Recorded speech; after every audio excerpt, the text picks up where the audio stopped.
नमस्कार. आज आपण बनवणार आहोत संक्रांत स्पेशल तिळाचे लाडू.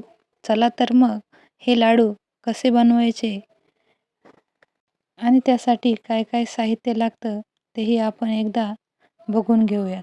चला तर मग सुरुवात करूयात. या ठिकाणी मी एक वाटीत तीळ घेतलेले आहेत. मुख्यतः हे तीळ स्वच्छ साफ करून घ्यायला हवे.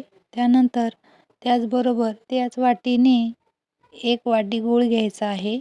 सर्वात अगोदर एक कढई तापण्यास ठेवून त्यामध्ये तीळ टाकून घेऊयात. कढई छान गरम झाली की मंद आचेवर गॅस करून तीळ हे छान भाजून घ्यायचे आहे. तीळ भाजताना लो टू मीडियम असा गॅस करत हे तीळ आपल्याला खमंग असे भाजून घ्यायचे आहेत. तीळ भाजून झाल्यानंतर ते एका डिशमध्ये काढून घेऊयात. अशा प्रकारे मी हे तीळ एका डिशमध्ये काढून घेत आहे. त्यानंतर एक वाटी गूळ हा त्याच कढईमध्ये टाकून घेऊयात आणि त्यानंतर एक चमचा पाणी टाकून हा गूळ छान पगळून घ्यायचा आहे. गूळ छान मेल्ट होईपर्यंत गॅस अगदी मंद आचेवर करून हा गूळ एक संत होईपर्यंत थांबून घ्यायचे आहे. आता गुळाचा पाक हा छान बनून तयार झालेला आहे. आता एकदा चमच्याच्या साहाय्यानं हा थोडासा गूळ छान पगळून घेऊयात आणि त्यानंतर आपण बनलेला पाक एकदा चेक करूयात. तर बनलेला पाक हा चेक कसा करायचा तेही तुम्हाला दाखवून घेते. एका छोट्या वाटीमध्ये पाणी घेऊन हा पाक चमच्याच्या मदतीनं त्या पाण्यामध्ये टाकून घेऊयात. छान अशा पद्धतीने छान गोळी बनते. तर समजून जायचं आहे की आपला पाक तयार झालेला आहे.